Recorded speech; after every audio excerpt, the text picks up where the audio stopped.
Coronation Street's Daniel Osborne is riddled with nerves next week as a social worker arrives to check on him and Bertie. Can Daniel prove that he's fit to care for his son? It's no secret that Daniel's parenting skills have left a lot to be desired recently, triggered mostly by Megan Walsh's twisted lies and Jody Ramsey's online trolling campaign. So when a social worker visits 19A, it's up to her to decide whether or not Daniel is capable of looking after little Bertie. Daniel is understandably anxious about the visit, reveals our Corey source. He loves Bertie with all his heart, and he would be beyond bereft if his son was taken away from him. But Daniel knows deep down that he's been a mess as of late, and whether he can keep it together in this high-pressure situation is anyone's guess. Once Daniel lets the caseworker in, she settles down with Bertie on the sofa for a chat. As Daniel watches on from the kitchen, will Bertie reveal how negligent his dad has been recently? After the visit, Daniel apologizes to Adam Barlow and Alia Nazir for an earlier misunderstanding, before explaining that he is grateful for their help. But there is something else that Daniel has on his mind as he reveals to the couple that he thinks he knows who called social services on him. Who does Daniel think is to blame? And will Daniel still have custody of Bertie in the coming weeks? Speaking recently about his character's downward spiral, Rob Mallard, who plays Daniel, explained, "It's the most fun to play from an actor's perspective, definitely.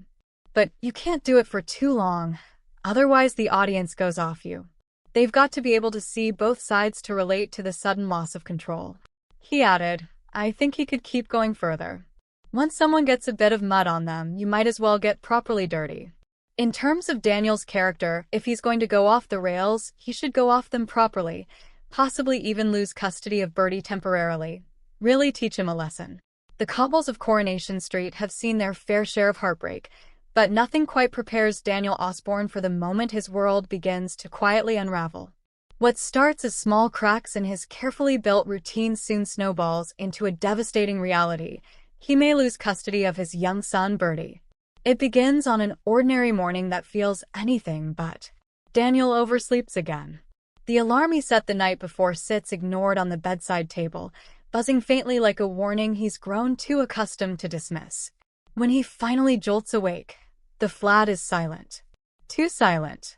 Bertie's breakfast is half prepared, the cereal soggy in milk that's gone untouched.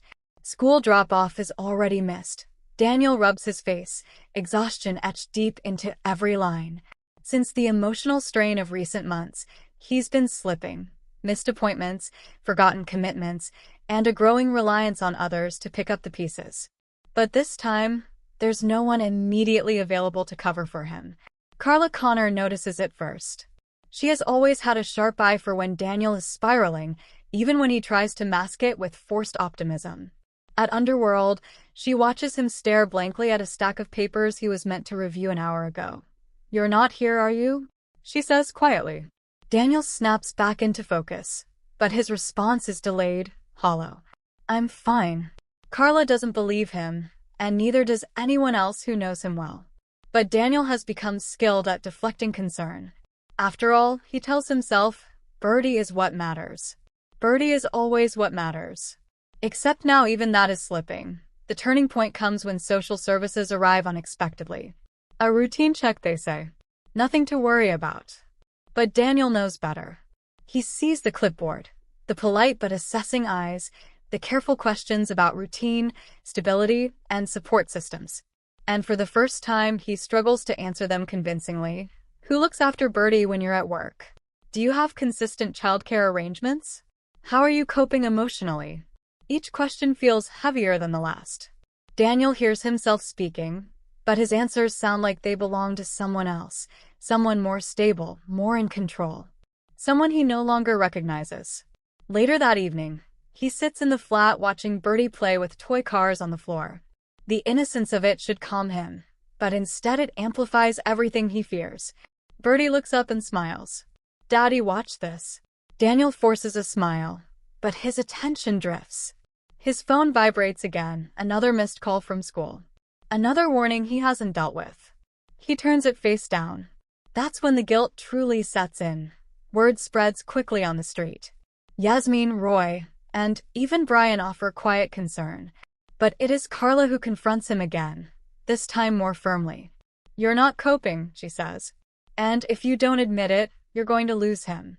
The words land harder than she intends. Daniel's defensiveness flares, but it collapses just as fast. Bertie's all I've got, he says, voice breaking. I can't lose him. But the truth hangs in the air between them. He already might. As the days pass, Daniel tries to pull himself together. He wakes earlier, writes lists, sets reminders. For a brief moment, it almost works.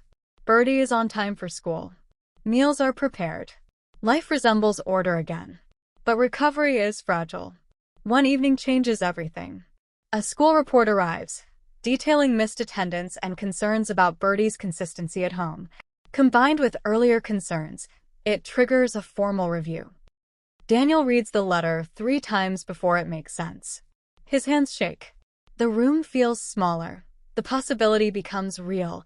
Supervised visits. Temporary placement. Losing custody altogether. He sits on the sofa long after Bertie has gone to bed, staring at nothing. Every mistake replays in his mind like shards. Missed mornings, distracted conversations, promises broken in exhaustion. For the first time, Daniel doesn't rationalize it. He doesn't defend himself. He simply realizes he is running out of time. The final scenes of his spiral are quiet rather than explosive. No shouting, no dramatic confrontation.